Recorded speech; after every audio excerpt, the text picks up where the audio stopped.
Today, you guys sent us some hot takes. Some sriracha hot takes.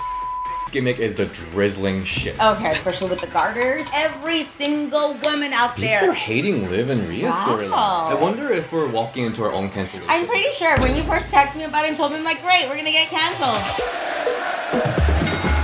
Welcome to Parent Training Bell. This is DS. And the Sriracha Muchacha, Paloma Star. So we're trying something new. You guys sent us hot takes about current state of women's wrestling, and we're gonna read them and see what we think about it. I cannot wait. I'm like blind reacting to these. I have not seen any of it, so I'm excited. So I asked the questions on Twitter asking for your hot takes, so... Make sure you follow DS, because you never know whenever your tweet can be read on here. So let's start with this first one. It's from the Bella's fave. NXT Women's Division is the best women's division in wrestling today. Is this a hot take? I don't think it's a hot take at all. Because you're right. It is the best. Yeah. And especially with Julia arriving, Stephanie McCure, Delta, and possibly Jordynne Grace arriving, and with TNA collaboration going on, NXT is untouchable. Totally. And you could tell the women in NXT are hungry and want to go out there and work their ass off. You could tell. It's so good. And you know what's great about NXT right now is that it kind of gives me that kind of a Diva era feel, in a way that back in Diva era, this is my hot take. Back in Diva era, even though they didn't get like tons of time, we knew exactly who these people were and how they're different. They're unique to each other. NXT, they're doing a really good job telling stories of each person. They all have different movesets and everything. So I get hint, it's not all the way there, but I get the hint of that, which I really appreciate. Everybody's very clear-cut personalities and characters, and you kind of know, like, oh, hey, that's so-and-so's move, or like, oh, that's very on brand for them. I feel like back in the day, in like 90s and early 2000s, everybody had like a very like sporty spice, scary spice, and like, you know, the Backstreet Boys, they all had like the bad boy, the cute one. So I feel like kind of it's like that, but way more elevated. Let's go to the next one. Mr. Pasta Focaccia. I don't think there's a woman who's better than Roxanne Perez in wrestling right now. There's a lot of NXT love going on. Yeah. Right now. I mean, that just proves that NXT really is the best women's roster right now. What do you think about this claim that Roxanne Perez is the best woman that we got right now in pro wrestling? If I'm thinking like right now, like at this moment, she's definitely up there. Like in the ring, overall? I guess it's just more overall. I mean, I don't know if the best. I think she's definitely like top 10, but I wouldn't say the best. I've been loving her promos because her as a babyface, I always was like, I get why she's but like as a heel, I feel like she's nailing it. Although I think there's still a lot of people that doesn't like necessarily watch NXT who just sees her appearance looking like very naive because she's very young too. She is. And they just don't buy it as like the heel champion, which I get it if you don't really watch it. But if you watch her promos, I think she's nailing the promos and everything. Oh, totally. Her promos have absolutely been so much better now. Because I think as a face, I feel like she was like acting like a face. Like, I'm supposed to be a face, I'm cutting this promo. And I feel like it's, very Nickelodeon for sure. And as a heel, I think it gives her a little bit more edge for sure. But her matches, I think that's when we are saying that she's one of the best because she's been having matches with like Lola Vice, Jada Parker, who are like, they didn't prove themselves in the big stage yet. But with Roxanne, the matches were freaking amazing. Her moves are always so crisp and so good. Like, she has been wrestling for a really long time at 22 years old, which is insane to me. But her moves are always so good, so crisp, that takes people years to achieve. At some points, and it's almost like Roxanne is forcing out good matches out of these people at certain points because she's so good and she's so good at telling story and she knows how to like control the pace of it. She's amazing. I do agree with this. Yeah. Alexis Littlefoot said, I'd like TNA to get some depth in their women's division. They fumbled letting Giselle go without getting that title at least once. Is this Alexis Littlefoot? I know her. I literally was just in a match with her on Saturday. Hi, Alexis. She's great. She's awesome. Is it a hot take? I mean,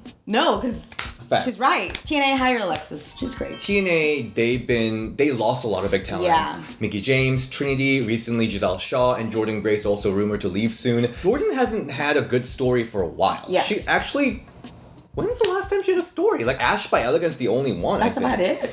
But even Ash is not built, like, that strong either. I just feel like they need a lot more work on their own talent. Yes, they also 100%. need more people in general. I think a lot of their pillars have left. And now, like, the foundation's a little crumbling because those pillars have left. Or, like, Jordynne Grace is, like, doing everything as she should. So I think they do need to build up a little bit more people. And, like, just hire a whole bunch of people and see what works. And go from there. They definitely need some depth, some talent. But also, don't get me wrong. They have amazing talent. Masha...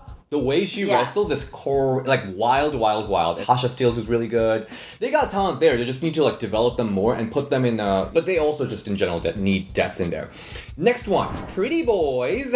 Liv's reign was set up for failure the moment they centered it around Dom. I don't know if it's really centered around Dom. I think he's more of an accessory. At least that's how I see it. Everybody's super into the storyline because of the women, not because of Dom. I did see a lot of like complaints if it like cheapens the feud because it's about a boy, even though there's already so much history between Rhea and Liv. I personally just loved how messy everything was with Dom and like the kissing and like all that shit. I think it brought so much eyes to the storyline. I think it helps that there's a title involved. If it was just like Dom was the price, then like yeah, totally would agree. But I think because there is the women's title involved with it, I think that helps out kind of like legitimizing it and not being just about a stupid boy.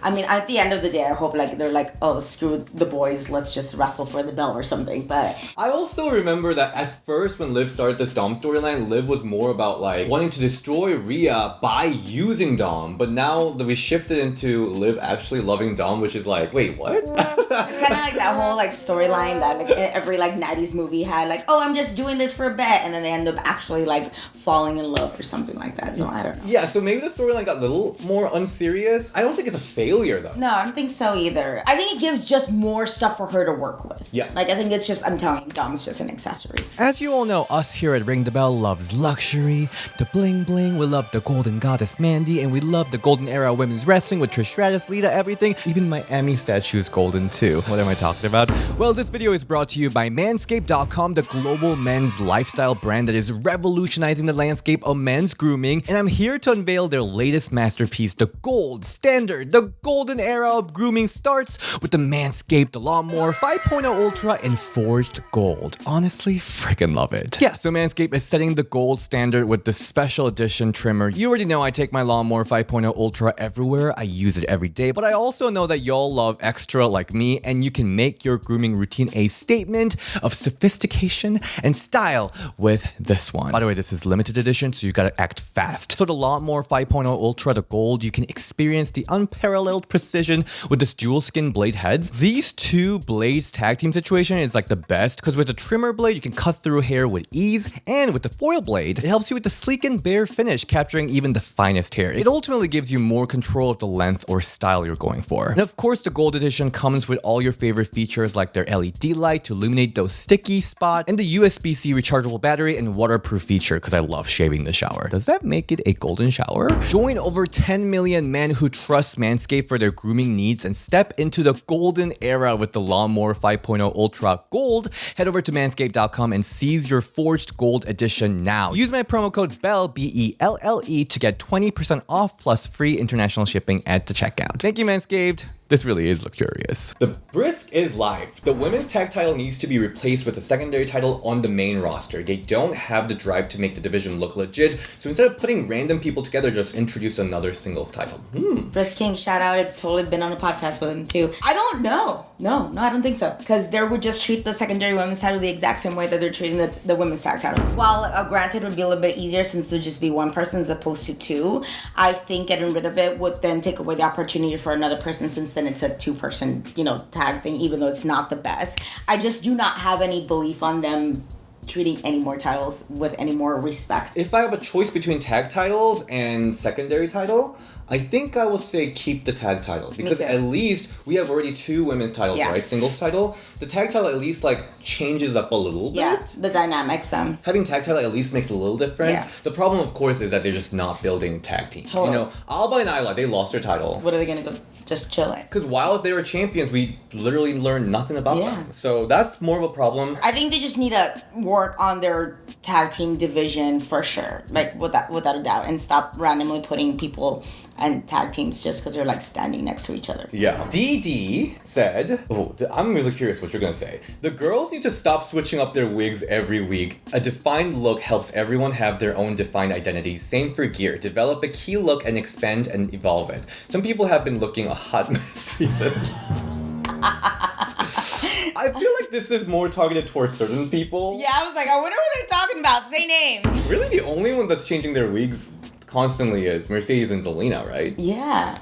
I think it's more of a branding because I feel like somebody can change their hair out and their gear out and still be within the same brand and the same realm of it. And like I think just as long as it stays within the brand and it kind of makes sense, I get it. But I do wonder who is talking about specifically. Honestly, I kind of agree with this. This makes me think of like K-pop because like I am Korean, but sometimes like if I don't like really pay attention, when they change up their color every time, like I wear which one's which. Yeah. Because there's so many of them at the same time, and I'm saying this as a Korean, so.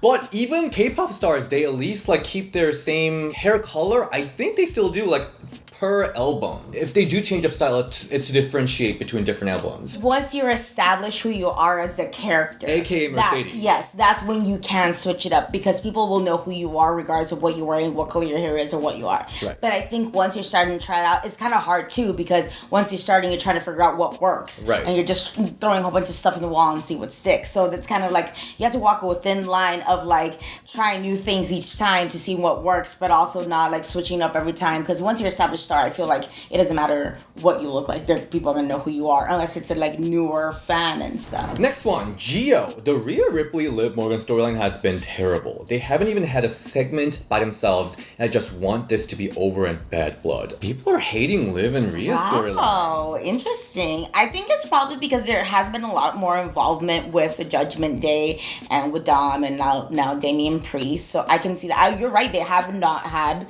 a segment together by themselves in a while, and I didn't realize that till Gio pointed it out. Honestly, it was hottest when Liv was flirting with Dom. Yes. Yeah, totally. I do see that. Yes. Rhea Ripley was recently on Ring the Bell, check that video out, but she actually took like a minute or two of her time during the interview just to like, because it was very like jokey, fun interview, and then she like calmed down and she's like, gave me a whole history of Liv and herself that was not even mentioned on TV. She basically sold the storyline that was in her head. I love that. That was not on TV. On Ring the Bell, I'm just like, oh wait, where is this on TV? Yeah, totally. But you know what? I do agree with you to a point because right now they injured Rhea again, storyline wise, because they don't know what to do with Rhea being so strong and Liv being like not as strong. It's just I don't know. I think they were like confused. They don't know what to do, and like you said, they want to just extend it. Yeah. So it is not as great as it used to be. I wouldn't say it's terrible, but I don't love it. I think it did peak because the best part of like will they, won't they, and then it happens like, okay, now what? What do we do now? Yeah. So I think that's where the storyline is now.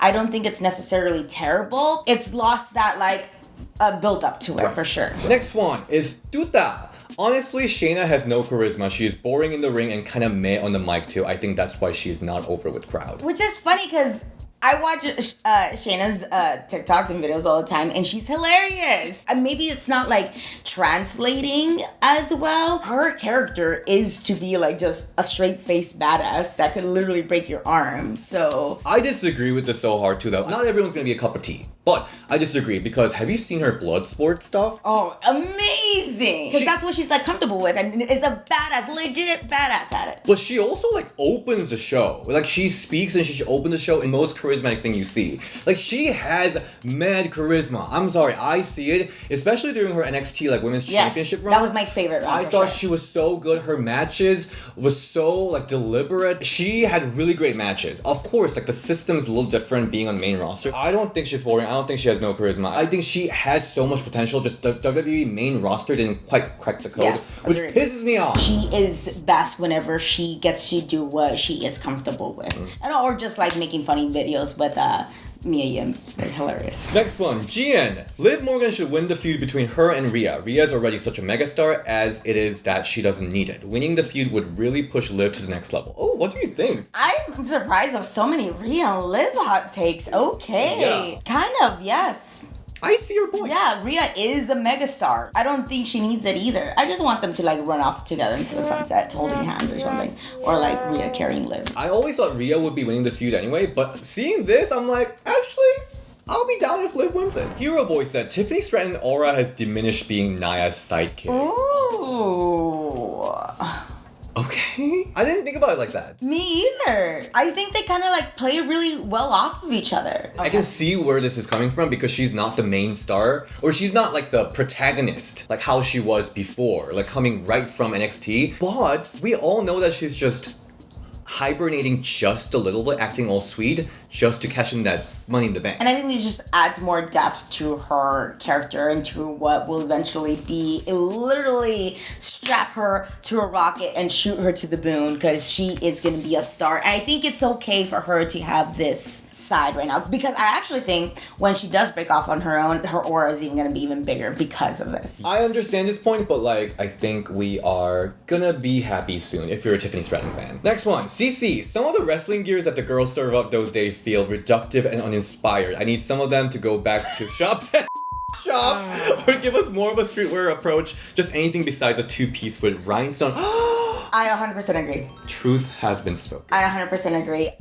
Don't get me wrong, everybody looks super hot, especially with the garters. But like every single woman out there, every single wrestling show, no matter where you look, from WWE, TNA, every indie show has garters on it. Love them. So cute, so hot that every single person has them. It's interesting because the quality of gear in general has gone up. So much. It's kind of a Marvel superhero problem. Like everyone looks like they're wearing the same thing. Yeah. We need like Mickie James wearing bell bottoms, Melina wearing fur boots. Like we need those little stuff that differentiate between from them. each other. Yeah. And give me shop if it like really talks to your character and talks to who you are. I feel like that's better. I think that's Rhea should go shopping at sex shops. It probably does. Ava, Rhea, Iconics, Emma, Tiffany. What? Such a long name. with Eva's face in there. Bianca teaming with Jade has made me less excited for their potential match. I once saw them main eventing WrestleMania, but now they have been positioned as mid-carders. But that's not their fault. It's just how tag teams are. You do see them as mid. Oh, for sure. 100%. Yes, I do see them as main eventers,